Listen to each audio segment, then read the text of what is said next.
If you've been watching the movement in global football recently, you know the transfer window is it's less a predictable market and more a deeply volatile futures exchange. That's a great way to put it. Clubs aren't just buying players anymore.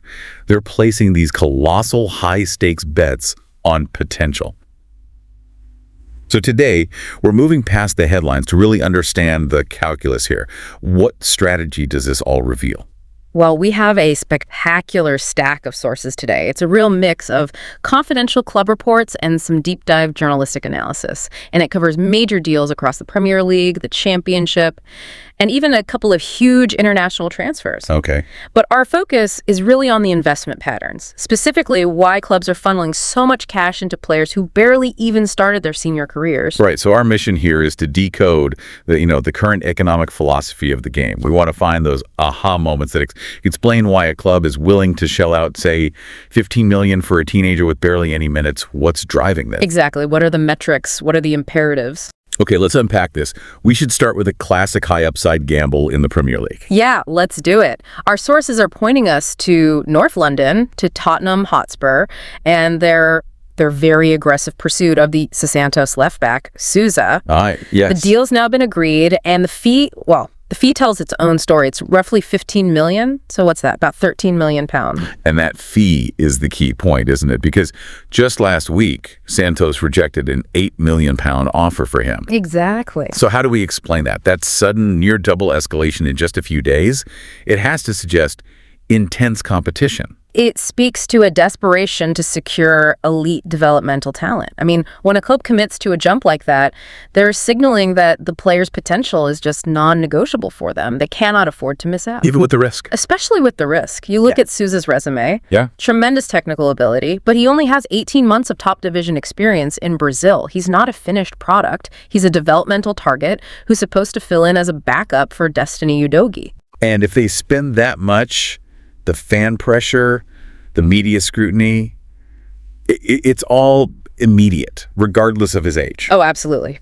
But here's the safety valve, you could say. Bayern Munich was monitoring him very closely. Okay, so that's the validation. That's the market validation. When you have two major European powerhouses locked onto a player with limited minutes, it tells Spurs, yes, this gamble is justified. It's high upside, but it's based on scouting intelligence, not just guesswork. That whole model of high upside, but data-verified risk, it just brings us straight to Brentford, doesn't it? I mean, they're the ones who practically wrote the playbook on this. They really are. And they've just done it again. They've secured an 18-year-old striker, 𝗨𝗪𝗏, from Club Brugge. And for how much? A pretty notable 8.7 million, or 10 million. But the brilliance of Brentford's approach is the clarity. They aren't just hoping 𝗨𝗪𝗏 comes good. Their models are actually projecting when he will come good. Right. And they're paying a fee based on that projection. And I saw they plan to integrate him straight into the first team squad, not the B team or the academy. Straight in. They're betting he can start earning minutes now as a teenager. Wow. And this confidence is it's deeply rooted in a repeatable process. 𝗨𝗨𝗏 is basically tracing the path of Igor Thiago. Who moved from Club Brugge to Brentford in 2024. Yes.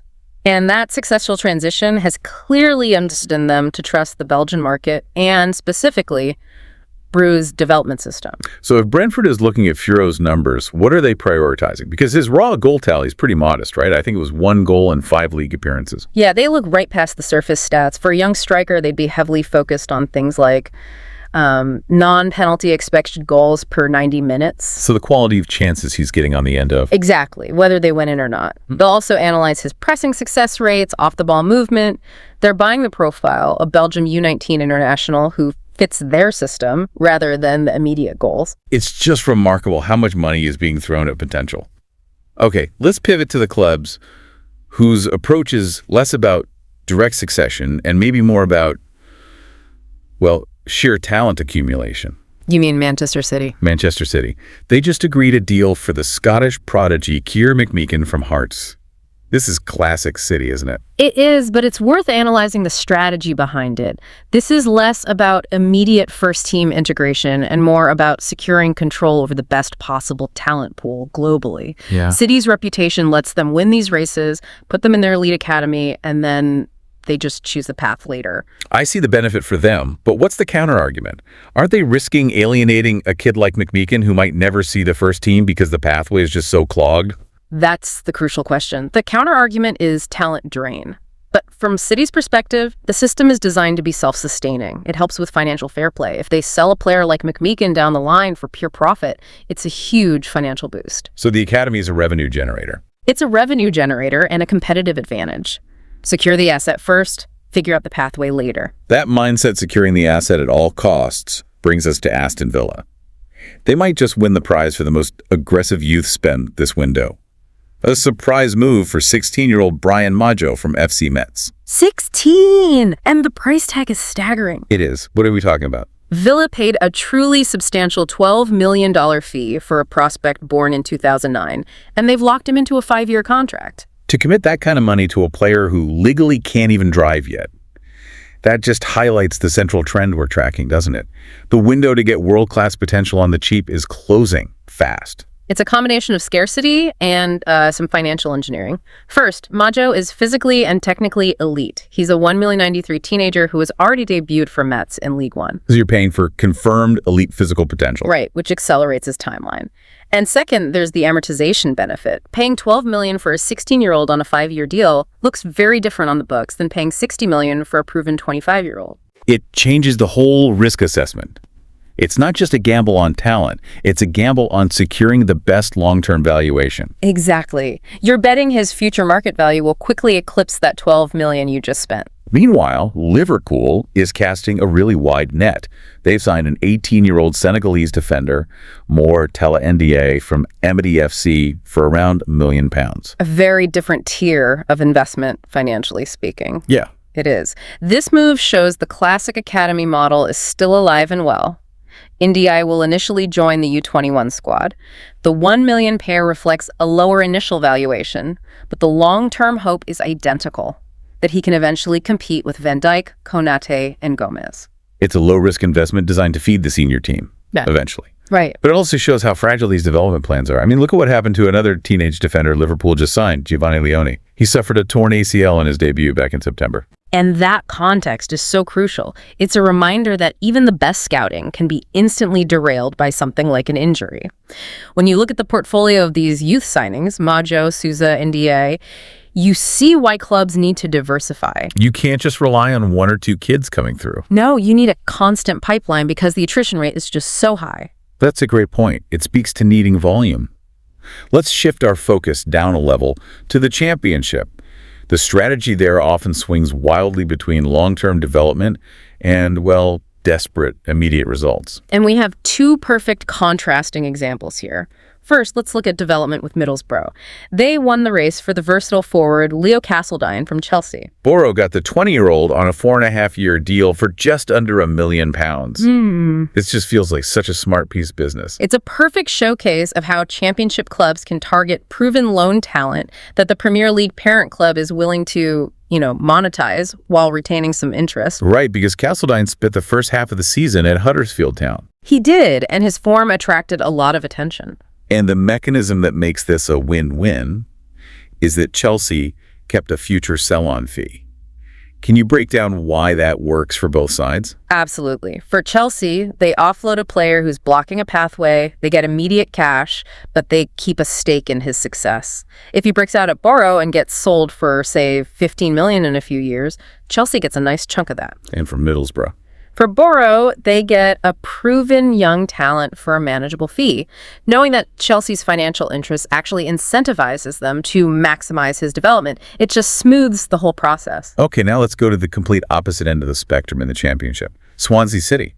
They're not buying futures, they're buying immediate insurance. They are. They signed 36-year-old defender Joel Ward until the end of the 2025-26 season. And Ward's value is measured entirely in stability and leadership, not resale value. Not at all. He made 363 appearances for Crystal Palace over 13 seasons. You just can't put a price tag on that kind of veteran influence in a dressing room when you're in a tight league battle. And we know exactly why Swansea needs this. They're sitting 17th. They're only 8 points off the drop zone, 9 points off the playoffs. They're staring at either a relegation scrap or a late run. That veteran presence is critical. In a league as taxing as the championship, you need a player who's seen it all. Ward's a free agent, so there's zero upfront fee, and he brings instant leadership. It's the difference between investing in an asset that might appreciate and buying insurance for immediate survival. The dichotomy is just stunning, isn't it? On one hand, a 16-year-old valued at $12 million, and on the other, a 36-year-old valued at $0 for his immediate experience. It encapsulates the entire market perfectly. Before we wrap up, let's look outside Europe for a moment. There's a blockbuster transfer that signals some shifts in global financial power. 𝗬𝗏 signing the midfielder 𝗥cie𝘂𝗂𝗃 from Zenit. Yeah, this one is eye-opening. The transaction is valued at $26 million plus another $4 million in bonuses. Wow. It makes it one of Brazil's most significant signings for 2025. The figure is huge. It is, especially when you think about the historic trend of Brazilian talent flowing out to Europe, not the other way. What does this suggest? It's a powerful signal that significant investment and financial muscle are returning to the Brazilian leagues. Cruzeiro is clearly strengthening for continental competitions. They're using this money to repatriate high-quality talent, which suggests they're now confident enough to compete with mid-level European teams for players. So if we synthesize everything we've looked at, the high-risk fullback, the data-led striker, the ridiculously expensive teenager, the veteran stabilizer, what's the one single overwhelming narrative here? The sources, they unequivocally confirm that the market is valuing projected growth over established performance. Clubs are overwhelmingly willing to pay immediate high fees, 10, 12, 15 million euros, for potential and strategic alignment. Rather than waiting for the finished product? Exactly. If a player is 16 and already debuting in a top league with an elite physical profile, his market price reflects his projected, multi-million-dollar ceiling, not his current output. And the clarity offered by data, like with Brentford, means clubs are confident enough in their models to pay that massive potential tax upfront. And this leaves us with the starkest contrast of all. We see one club paying $12 million to secure a 5-year asset who guarantees future profit or stardom versus another relying entirely on a 36-year-old free agent just to avoid immediate disaster. That difference raises a fundamental question about the future of competition itself. It really does. So given these high-stakes investments in teenagers like Maggio and 𝗬𝗏, what is the new price of elite potential in football? And are clubs like Swansea, who have to rely on proven veterans like Ward, facing an increasingly impossible battle to compete long-term? The only way to answer that is to watch what happens next. I'd encourage you to check back next season and actually track the minutes played by these young signings. That's going to be the only true measure of whether this huge investment in the future actually pays off.